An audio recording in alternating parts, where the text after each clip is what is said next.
Hello students, चलिए start करते हैं बेटा। एक्सरसाइज 13.4 का क्वेश्चन नंबर 5 देखते हैं क्या है। स्टेटमेंट रीड करेंगे एक बार। A metallic right circular cone 20 centimetre high and whose vertical angle is 60 degree. क्या कहा है? एक कोन है हमारे पास, मैंने ड्रॉ कर लिया है। इसकी जो हाइट है वो कितनी गिवन है बेटा? 20 सेंटीमीटर, ठीक है। और इसका जो वर्टिकल एंगल जो गिवन है, ये वाला एंगल, ये एंगल गिवन है हमें 60 डिग्री, ठीक है। Is cut into two parts at the middle of its height by a plane parallel to its base. उसने क्या कहा है? जितनी भी इसकी हाइट है ना 20 सेंटीमीटर, इसको बीच में से कट कर दिया पैरेलल टू इट्स बेस। तो बेस ये है, इसको बीच में से क्या कर लिया हमने? कट कर लिया। तो जो अपर पार्ट है उसकी हाइट कितनी हो जाएगी बेटा? 10 सेंटीमीटर। और जो लोअर पार्ट है उसकी भी हाइट कितनी हो जाएगी हमारी? 10 सेंटीमीटर। आई होप ये चीज़ क्लियर है आपको। उसके बाद क्या कहा है? If the frustum so obtained be drawn into a wire of diameter 1/16 centimeter, find the length of the wire. अब यहां से कट करने के बाद क्या है बेटा? जो लोअर पार्ट है ना इसका क्या बन गया? हमारा फ्रस्टम बन गया। तो हमने ये बताना है कि इस फ्रस्टम से 1/16 डायमीटर की कितनी लंबी वायर हम बना सकते हैं। मतलब हमने इस फ्रस्टम से क्या करना है? एक वायर बनानी है जिसका डायमीटर 1/16 सेंटीमीटर हो और उसकी लेंथ बतानी है कि कितने मीटर या सेंटीमीटर लंबी हम वायर इस फ्रस्टम से तैयार कर सकते हैं। आई होप ये चीज़ क्लियर है आपको। अब बेटा सबसे पहले बात करते हैं, देखते हैं इसके अंदर हमें चाहिए क्या है। हमने फ्रस्टम तो तैयार कर लिया। अब फ्रस्टम का क्या करना पड़ेगा? हमें वॉल्यूम तैयार निकालना पड़ेगा। क्यों निकालना पड़ेगा वॉल्यूम? क्योंकि उसी वॉल्यूम से हमने वायर बनानी है, ठीक है। वॉल्यूम पता होगा तो हम इजीली पता कर सकते हैं कि कितनी लंबी वायर हमारी बन सकती है। उसके लिए हमें क्या चाहिए? फ्रस्टम का अपर रेडियस भी चाहिए और लोअर रेडियस भी चाहिए, ठीक है। तो सबसे पहले हम देखते हैं कि किस तरीके से हम अपर रेडियस और लोअर रेडियस हम मतलब R1 और R2 को फाइंड आउट कर सकते हैं। सबसे पहले क्या करते हैं बेटा? इस फिगर की नेमिंग कर लेते हैं। इस पॉइंट को मान लेते हैं A, ये B और ये हमारा C और ये मान लेते हैं D।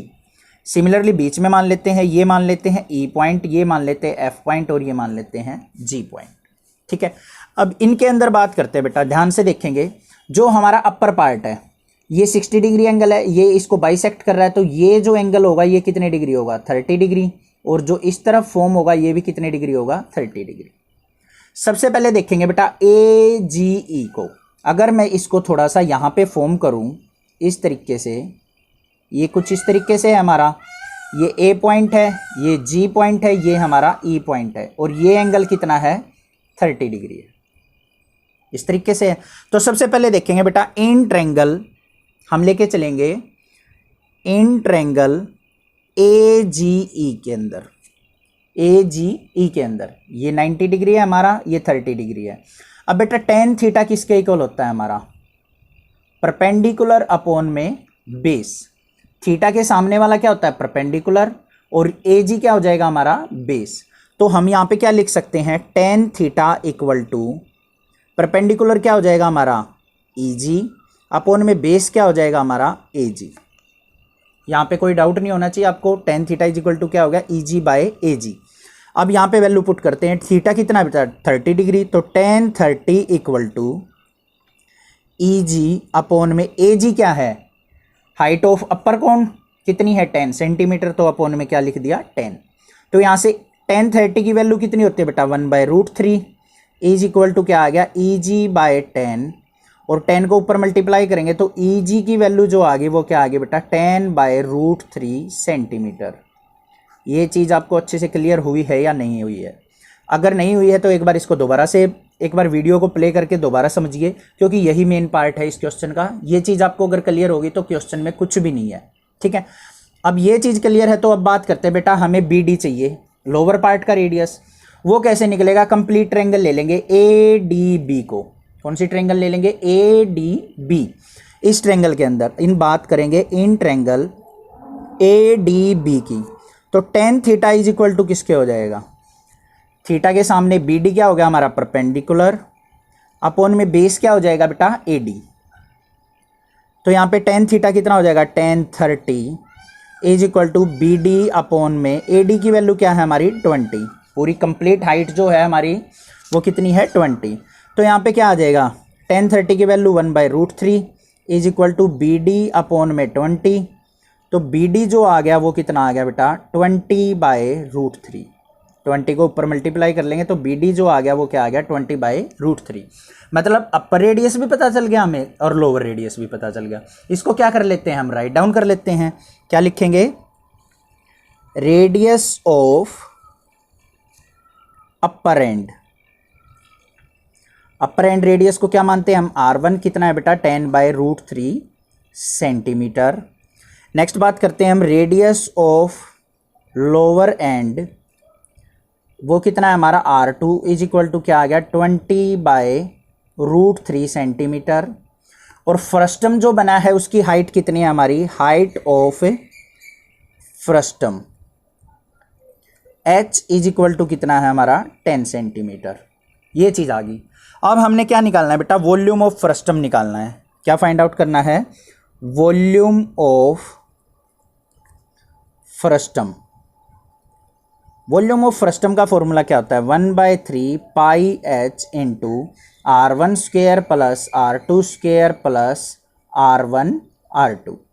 इसमें हम क्या करेंगे अपनी वैल्यूज पुट कर लेंगे और volume of the frustum find out कर लेंगे। तो यहाँ पे क्या हो जाएगा वॉल्यूम इक्वल टू 1/3 पाई की वैल्यू क्या होगी 22/7 मल्टीप्लाई हाइट कितनी है बेटा 10 इंटू R1 देखेंगे कितना है 10/√3 तो 10/√3 का स्क्वायर प्लस R2 कितना है 20/√3 तो 20/√3 का स्क्वायर प्लस R1 कितना है 10/√3 मल्टीप्लाई 20/√3। इसको क्या करना है सिंप्लीफाई। तो यहाँ पे देखेंगे 22 की और 10 की मल्टीप्लाई की तो कितनी आ गई बेटा 220 अपॉन में 7 3 जा 21 मल्टीप्लाई यहाँ पे इनटू में क्या करेंगे 10 का स्क्वायर क्या हो जाएगा 100 अपॉन में √3 का स्क्वायर क्या हो जाएगा 3 प्लस 20 का स्क्वायर 400 √3 का स्क्वायर करेंगे तो 3 प्लस 10 की और 20 की मल्टीप्लाई की तो 200 अपॉन में √3 इंटू √3 क्या आ गया 3। आई होप ये चीज़ आपको अच्छे से क्लियर है। इसको सिंप्लीफाई कर लेते हैं थोड़ा सा और। तो यहाँ पे वैल्यू क्या आ गई हमारी देखेंगे यहाँ पे क्या है बेटा 220/21 इंटू इनका अगर एलसीएम 3 लेते हैं तो ऊपर वाली वैल्यू डायरेक्ट ऐड हो जाएंगी हमारी 100 400 और 200 कितना हो गया बेटा 700/3। आई होप ये चीज़ क्लियर है आपको। यहाँ पे देखते बेटा 7 से डिवाइड किया 100 आ गया 7 3 जा तो वैल्यू जो आ गई वो क्या आ गई 220 की और 100 की मल्टीप्लाई करते हैं तो क्या आ गई हमारी 22,000 अपॉन में 3 3 जा 9 centimetre cube. This is the volume of the frustum. जो भी हमारा फ्रस्टम बन के तैयार हुआ है हमारा EFCDO BEFC इसका वॉल्यूम आ गया हमारे पास 22,000/9 सेंटीमीटर क्यूब।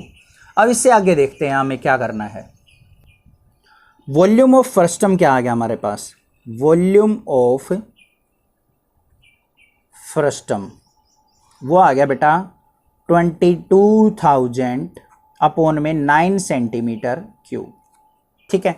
अब इस वॉल्यूम से हमें क्या करना है बेटा एक वायर बनानी है जिसका डायमीटर कितना हो 1/16 सेंटीमीटर। तो यहाँ पे जो चीज़ बनानी है हमें उसका लिख लेते हैं डायमीटर ऑफ वायर कितना है 1/16 सेंटीमीटर और रेडियस ऑफ वायर कितना हो जाएगा रेडियस ऑफ वायर वो क्या हो जाएगा बेटा डायमीटर का हाफ होता है 1/16 का हाफ करेंगे तो क्या हो जाएगा /2 करेंगे इसके 2/1 मान लेते हैं इसको ऊपर लेके जाएंगे तो क्या होगा 1/16 मल्टीप्लाई 1/2 मीन्स 1/32 सेंटीमीटर। ये हो गया हमारा रेडियस ऑफ द वायर। जो भी हमने वायर बनानी है ये इसका रेडियस जो आ गया वो कितना आ गया बेटा 1/32 सेंटीमीटर। हमने क्या निकालनी है अब लेंथ निकालनी है कि कितनी लंबी लेंथ की ये वायर हमारी बन सकती है। तो हमें क्या करना पड़ेगा सबसे पहले क्या करेंगे लेंथ को एज्यूम कर लेते हैं।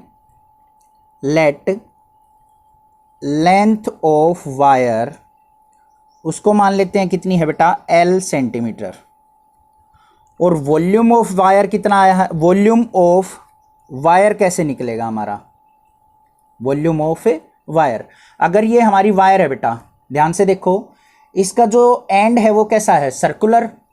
अगर मान लिया मैं एरिया की और लेंथ की मल्टीप्लाई कर दूं तो हमारे पास क्या आ जाएगा, वॉल्यूम ऑफ द वायर आ जाएगा। ये हमारा एरिया है और एल इसकी लेंथ है, एरिया की और लेंथ की मल्टीप्लाई कर दूँ तो हमारे पास क्या आ जाएगा, वॉल्यूम ऑफ ए वायर। अब वॉल्यूम ऑफ वायर जो होगा वो फ्रस्टम के इक्वल होगा, क्योंकि फ्रस्टम से ही हमें वायर बनानी है। तो यहाँ पे क्या लिखेंगे, वॉल्यूम ऑफ फ्रस्टम जो होगा वो कितना है हमारा 22,000/9 इज इक्वल टू, एरिया कैसे निकलेगा, ये कैसा एंड है, सर्कुलर एंड, तो फॉर्मूला क्या होता है πr² इंटू में लेंथ l। इसको सिंप्लीफाई कर लेंगे, 22,000/9 इज इक्वल टू पाई की वैल्यू बेटा 22/7 मल्टीप्लाई रेडियस क्या है हमारा वायर का 1/32, तो 1/32 का स्क्वायर मल्टीप्लाई l। ठीक है, इसको सिंप्लीफाई कर लेंगे, बस l की वैल्यू आ गई हमारी। तो l को यहीं पे रहने देते हैं, इन वैल्यूज़ को यहाँ मल्टीप्लाई कर लेते हैं। यहाँ पे क्या था हमारे पास 22,000/9, यहाँ पे मल्टीप्लाई क्या चला जाएगा 7 मल्टीप्लाई 32 का स्क्वायर क्या होता है हमारा 1024, अपॉन में क्या आ जाएगा 22।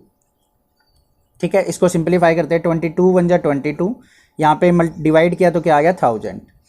इसकी मल्टीप्लाई करते हैं बेटा 1000 की 7 की और 1024 की मल्टीप्लाई करेंगे तो वैल्यू आ जाएगी हमारे पास 7168 और 30 अपॉन में 9 इज इक्वल टू l। ये आ गई हमारी लेंथ इतनी सेंटीमीटर। अगर इसको और सिंप्लीफाई करना चाहते हो तो l की वैल्यू क्या आ जाएगी, 9 से इसको डिवाइड कर लेंगे, 79644.44 centimetre. This is the length of the wire form. उस फ्रस्टम से इतनी लंबी लेंथ की वायर हमारी बन सकती है।